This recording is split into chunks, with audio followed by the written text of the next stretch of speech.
Hello students, this is Vipin sir.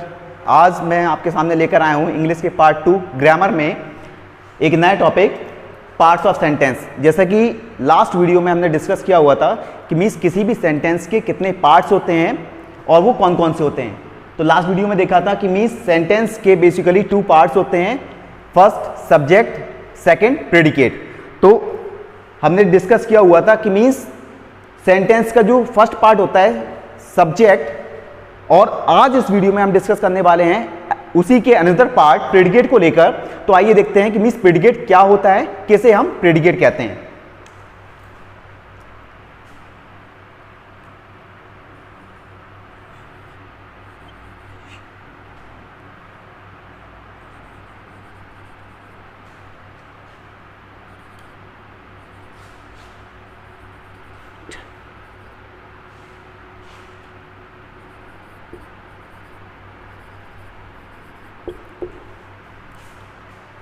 जैसे कि मैंने यहां पर एक सेंटेंस लिया हुआ है, she gave me 10 rupee note.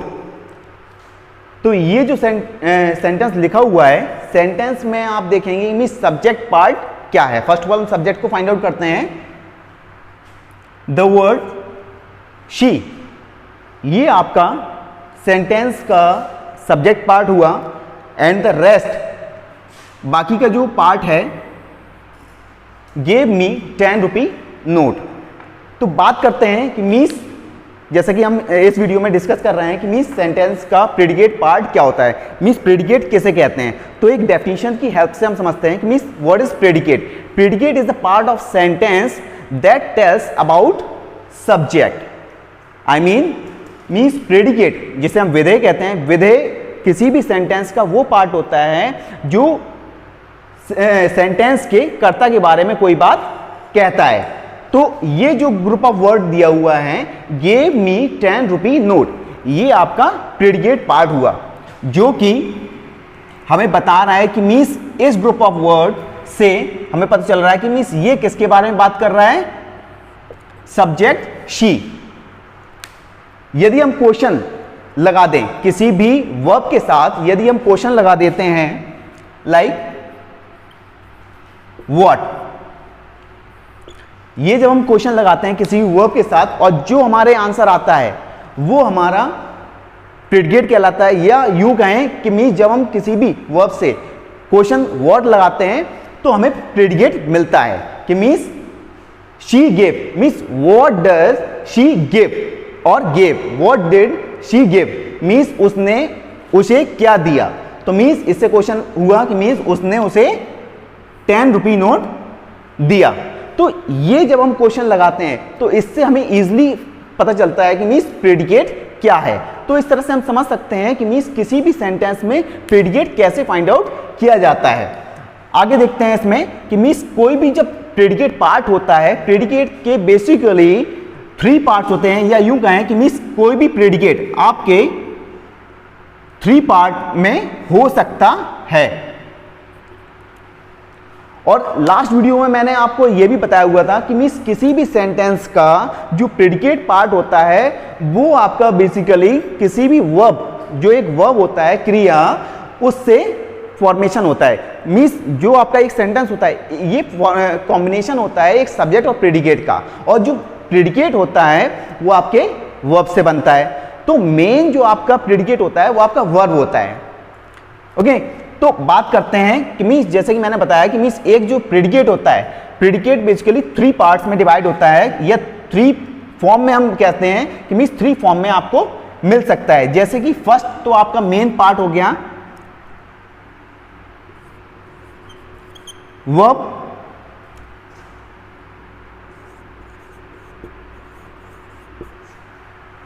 Object,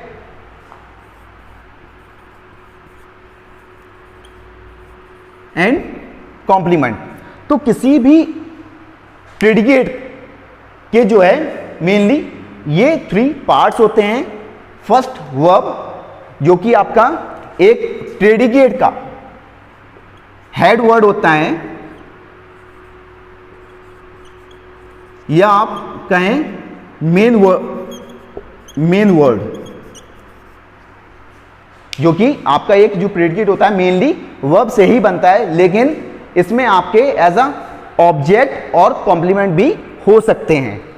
तो ये जो मैं बात कर रहा हूं प्रेडिकेट को लेके कि मीन्स प्रेडिकेट कितने फॉर्म में आपको मिल सकता है एज अ वर्ब, ऑब्जेक्ट और complement.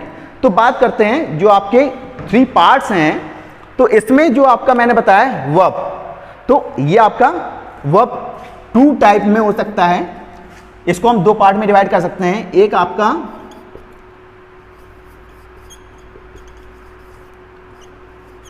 Helping verb and the second one is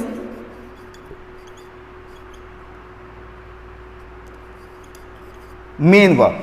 तो ये आपके हेल्पिंग वर्ब और मेन वर्ब का कॉम्बिनेशन भी हो सकता है और ये सेपरेट भी हो सकते हैं। तो हेल्पिंग वर्ब की बात करें जिसे हम सहायक क्रिया के नाम से जानते हैं, और जो मेन वर्ब है इसे हम मुख्य क्रिया के नाम से जानते हैं। तो मीन्स जो एक प्रेडिकेट होता है वर्ब, ये आपका एज अ हेल्पिंग वर्ब या मेन वर्ब या हो सकता है दोनों के कॉम्बिनेशन से भी बनता है। तो जैसे कि यहां पर मैंने एक एग्जांपल ले रखा है, she gave me 10 rupee note. तो यहां पर जो प्रेडिकेट है मेनली जो मैंने बताया है कि कोई भी एक प्रेडिकेट वर्ब से बनाया जाता है, तो इसमें जो वर्ब वर्ड है दैट इज गेव। तो ये आपका प्रेडिकेट हुआ, बट जो आपका प्रेडिकेट होता है वो आपका एक कॉम्बिनेशन भी हो सकता है किसका, वर्ब, ऑब्जेक्ट और कॉम्प्लीमेंट। कॉम्प्लीमेंट बेसिकली जो आपका होता है ये आपका सेपरेट होता है, जो किस फॉर्म में मिलता है हमें, एडजेक्टिव के फॉर्म में। मींस कॉम्प्लीमेंट एक एडजेक्टिव होता है।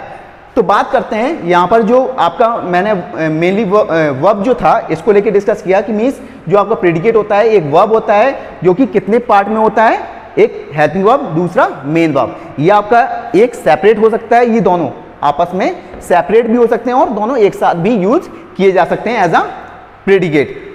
नेक्स्ट पार्ट है ऑब्जेक्ट।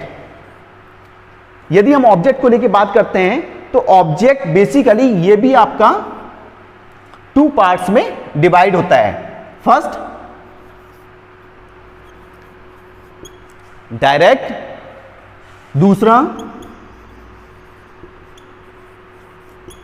इनडायरेक्ट। तो जैसा कि हमने यहां देखा कि मीन्स कोई भी जो ऑब्जेक्ट होता है ये आपके 2 पार्ट्स में डिवाइड किया जाता है या 2 पार्ट में मिल सकता है। First direct object. तो मीन्स ये जो डायरेक्ट ऑब्जेक्ट है ये क्या होता है, मीन्स जो भी आपका डायरेक्ट ऑब्जेक्ट होगा वो आपका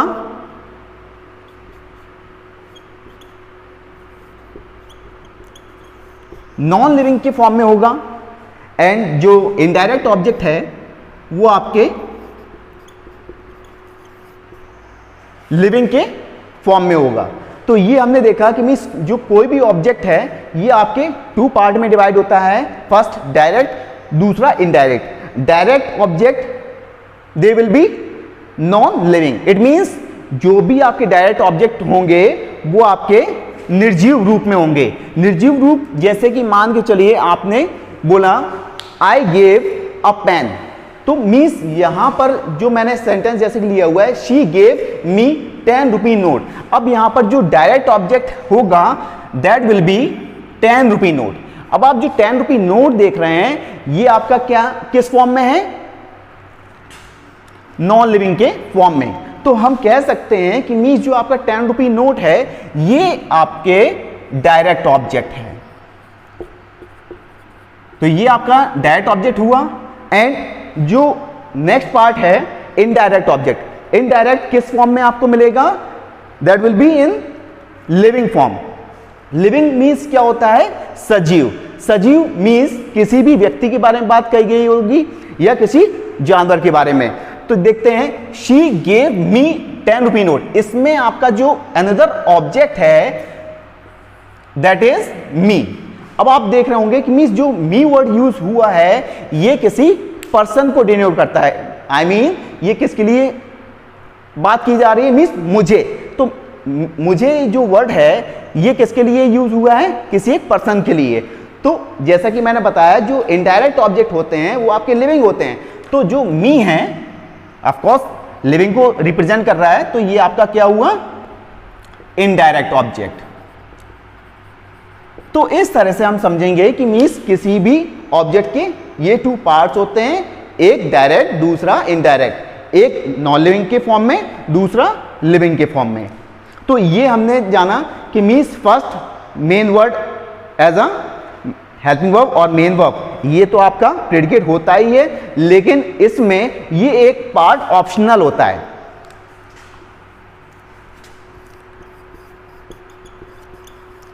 ये ऑप्शनल का मतलब है कि मीन्स ये आपके पार्ट हो भी सकता है और नहीं भी, इट मे बी और नॉट।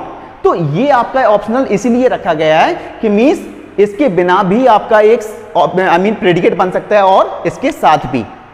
ओके, नाउ अब बात करते हैं हमारे कॉम्प्लीमेंट पार्ट को लेके।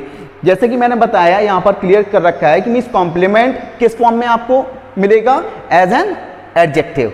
मीन्स एडजेक्टिव क्या होते हैं, लास्ट वीडियो में हमने डिस्कस किया हुआ था कि मीन्स एडजेक्टिव्स क्या होते हैं। Means qualifying words, qualifying means वो शब्द जो विशेषता बताते हो किसी की, तो उन शब्दों को हम क्या कहते हैं, एडजेक्टिव या विशेषण। तो जैसे कि मैं बता रहा हूं कि मीन्स जो आपके कॉम्प्लीमेंट होंगे किस फॉर्म में होंगे, एडजेक्टिव। तो आइए एग्जांपल के हेल्प से हम समझते हैं कि मीन्स कॉम्प्लीमेंट्स क्या होते हैं। तो बात करते हैं कॉम्प्लीमेंट को लेकर। जैसे कि मैंने बताया था कि मीन्स जो कॉम्प्लीमेंट होता है किसी भी सेंटेंस में, वो एज एन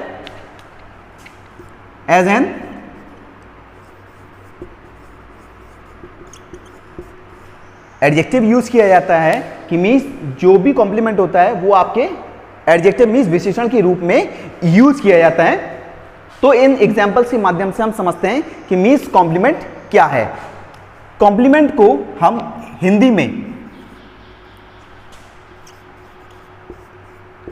पूरक कहते हैं या कॉम्प्लीमेंट को पूरक के नाम से जाना जाता है। मीन्स पूरक क्या है, मीन्स जो किसी भी सेंटेंस को कंप्लीट करता हो उसे हम कॉम्प्लीमेंट कहते हैं। जैसे कि यहां पर सेंटेंस लिखा हुआ है, the man sitting there seems sad. अब बात करते हैं ये जो ग्रुप ऑफ वर्ड दिया हुआ है, जो सेंटेंस दिया हुआ है, इसमें आपका कॉम्प्लीमेंट वर्ड क्या है और ये क्या वर्क कर रहा है। तो यहां पर जो सेंटेंस लिखा हुआ है, the man sitting there seems sad, इसमें फर्स्ट ऑफ ऑल हम फाइंड करते हैं सब्जेक्ट। सब्जेक्ट पार्ट क्या होगा, द मैन सिटिंग देयर, ये आपका पार्ट हो गया सब्जेक्ट। अब बात करते हैं हमारा प्रेडिकेट। प्रेडिकेट जो पार्ट है वो है हमारा सीम्स सैड।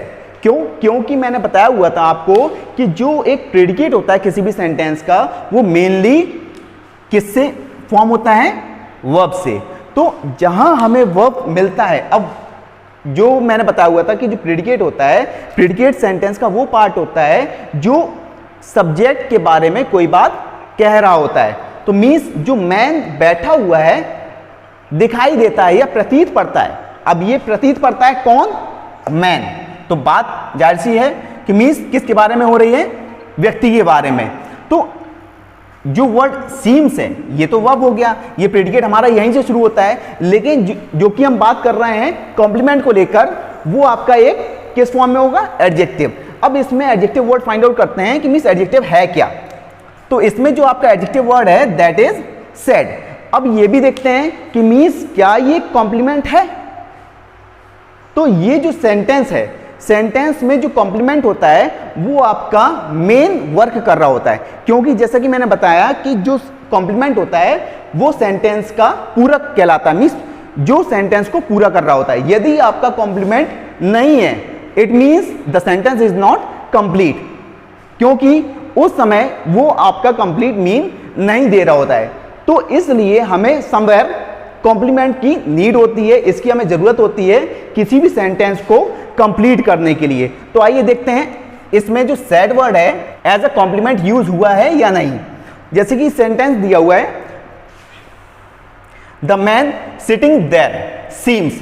अब यहां पर जो इसका अर्थ हुआ कि मीन्स वो व्यक्ति जो वहां बैठा है प्रतीत होता है। अब वो प्रतीत होता है, मैन बैठा हुआ प्रतीत पड़ता है। अब वो कैसा प्रतीत, मीन्स पता नहीं चल रहा है। इसका मतलब ये है कि हमें कोई चीज ऐसी चाहिए जो इसको पूरा कर दे। इट मीन्स हमें एक word as a complement need है, जिससे ये सेंटेंस का जो मीन है एग्जैक्टली क्लियर हो जाए। तो यदि हम इसमें वर्ड सैड ऐड कर देते हैं एज एन एडजेक्टिव, तो इसका सेंस क्लियर हो जाएगा।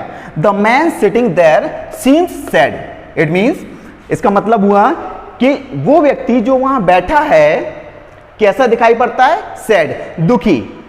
तो अब जब हमने इसमें सैड वर्ड यूज किया, इससे इस पूरे सेंटेंस का सेंस या अर्थ पूर्ण हो गया है। तो जाहिर सी बात है, जब हमें कॉम्प्लीमेंट की नीड होती है तो हम उसको एज एन एडजेक्टिव ही यूज करते हैं। आई मीन जो भी आपका कॉम्प्लीमेंट होता है एज एन एडजेक्टिव ही यूज किया जाता है। तो आई होप आपको ये चीज क्लियर हुई होगी। आइए नेक्स्ट एग्जांपल में देखते हैं। जैसे कि लिखा हुआ है, the book you offered me was interesting. इसका अर्थ हुआ वो बुक, वो पुस्तक यू ऑफर्ड मी, जो तुमने मुझे दी, वॉज इंटरेस्टिंग, बहुत ही इंटरेस्टिंग थी। तो यहां पर इसका जो मीन्स पूरा मीन है वो किस पर बेस्ड है, वर्ड इंटरेस्टिंग। आइए देखते हैं कैसे। द बुक, जो बुक आपने मुझे दी थी, लेकिन कैसी, इंटरेस्टिंग। जब तक वर्ड इंटरेस्टिंग यूज नहीं था तब तक ये मीनिंगलेस था। जैसे ही इसमें वर्ड इंटरेस्टिंग ऐड हुआ, ये कंप्लीट सेंस देना शुरू कर दिया। तो इससे हमें क्लियर होता है कि मीन्स समवेयर हमें किसी भी सेंटेंस का कंप्लीट मीन फाइंड आउट करने के लिए एज अ कॉम्प्लीमेंट यूज करना होता है, जिसे हम पूरक कहते हैं। ओके, तो ये तो था पूरा ओवरव्यू हमारे प्रेडिकेट को लेकर। तो आई होप आपको ये सारी चीजें क्लियर हुई होंगी और इनके माध्यम से आपने समझा होगा कि मीन्स पार्ट्स ऑफ सेंटेंस में आपका जो प्रेडिकेट पार्ट है क्या काम करता है, इसका मेन रोल क्या होता है।